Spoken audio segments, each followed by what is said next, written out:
Hello everyone, welcome to channel learn with ease. आज का topic है रिटायरमेंट और डेथ ऑफ अ पार्टनर, जिसमें हम सॉल्व करेंगे question number 32 chapter 5 DK Goyal की बुक से क्लास 12 अकाउंट्स के लिए। ऑनलाइन सेशंस अगर आप चाहते हो क्लास 11 और 12 दोनों के लिए हैं। अकाउंट्स के इंटरेस्टेड स्टूडेंट मुझे इस नंबर पर व्हाट्सएप कर सकते हैं अपना नाम और क्लास।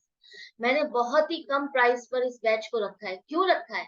ताकि सभी स्टूडेंट इसको अफोर्ड कर सके, इसका बेनिफिट ले सके। अकाउंट्स जिनको डिफिकल्ट लगता है, महंगी क्लासेस ट्यूशन क्लासेस अफोर्ड नहीं कर सकते, वो इजीली इसको अवेल कर सकते हैं और अपने अकाउंट्स के डाउट्स को क्लियर कर सकते हैं, इजीली सीख सकते हैं अकाउंट्स को।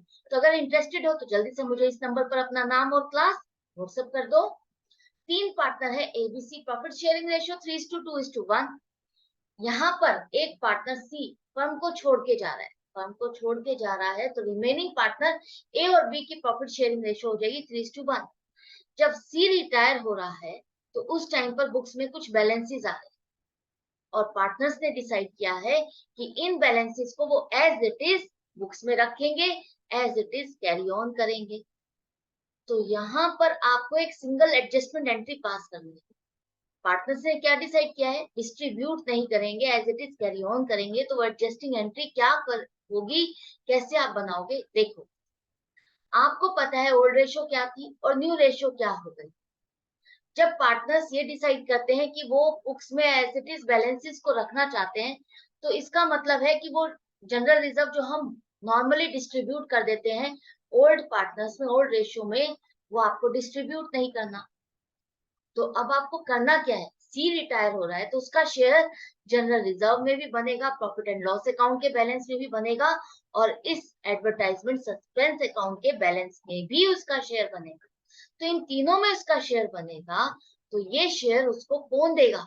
अगर डिस्ट्रीब्यूट नहीं किया जा रहा, आगे एज इट इज रखना है, तो उसका जो शेयर बनता है वो तो उसको लेना ही है, वो तो उसको देना ही पड़ेगा, क्योंकि ये उसका मेहनत का भी, बिजनेस में जो रिजर्व है ये उसकी मेहनत का भी है। तो उसको उसका शेयर मिलेगा।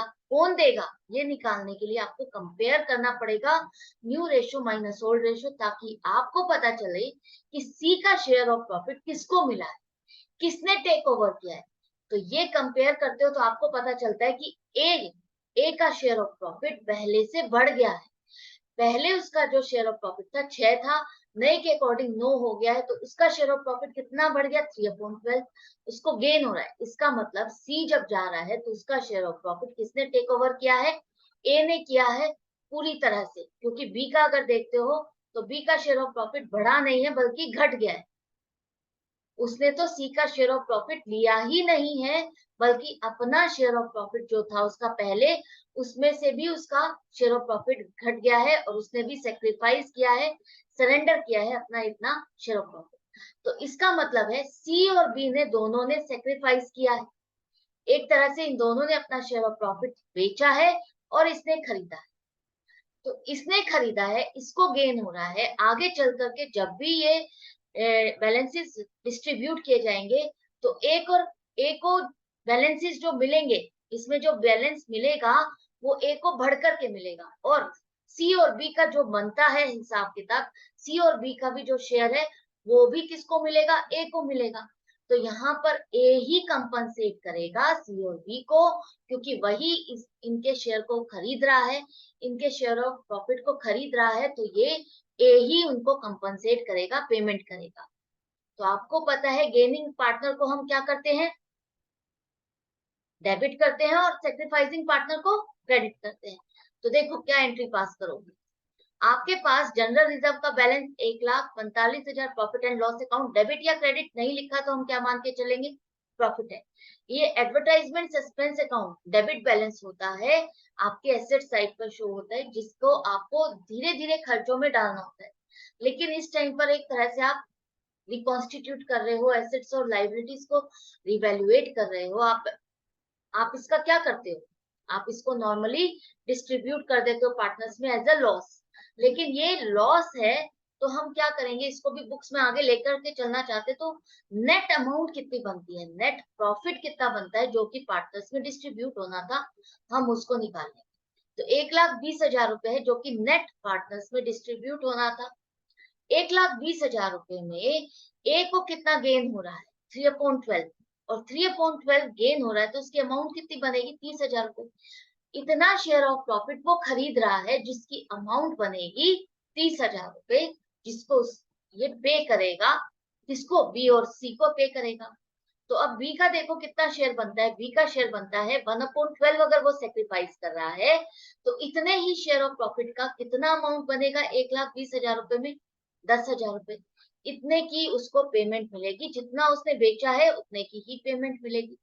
और सी जो जा रहा है उसका शेयर ऑफ प्रॉफिट क्या बनता है, 1/6। 1/6 उसका जो शेयर ऑफ प्रॉफिट है उतना ही उसका इसमें भी शेयर बनेगा 1,20,000 में, तो अमाउंट आएगी 20,000 रुपए। तो यहाँ पर ये भी सेक्रीफाइस कर रहा है अपना पूरा का पूरा शेयर ऑफ प्रॉफिट, किसको देके जा रहा है, ए को, तो इसका अकाउंट भी क्रेडिट किया जाएगा, इसको भी पेमेंट की जाएगी।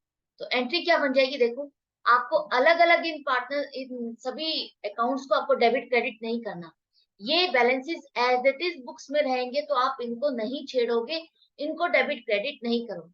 यहाँ पर अब आपने देखा जो गेनिंग पार्टनर को आप डेबिट करोगे 30,000 से, और जो सेक्रीफाइसिंग पार्टनर है उनको आप क्रेडिट करोगे 10,000 और 20,000 की।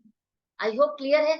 अब यहाँ पर देखो आपने पार्टनर्स के बीच में ही एडजस्टमेंट कर दी, जिसका जितना शेयर बनता था, और ये शेयर किसके पास गया, इन दोनों का, ए के पास गया है, तो ए के अकाउंट को डेबिट किया और इन दोनों को क्रेडिट किया, इनकी आपस में ही एडजस्टमेंट हो गई, और ये बैलेंसेस आपके एज इट इज बुक्स में रहेंगे, एज इट इज चलेंगे। तो आई होप आपको अच्छे से समझ में आ गया। ये कोई नया टॉपिक नहीं था, हम एडमिशन ऑफ अ पार्टनर में भी ये कर चुके हैं, और चेंज इन पीएसआर में भी ये कर चुके हैं। एक तरह से आपका रिकॉल था, रिवीजन था। तो मैं मिलती हूँ आपसे नेक्स्ट वीडियो में नेक्स्ट क्वेश्चन के साथ, लेकिन आपको अपनी प्रैक्टिस जारी रखनी है। Good bye and take care.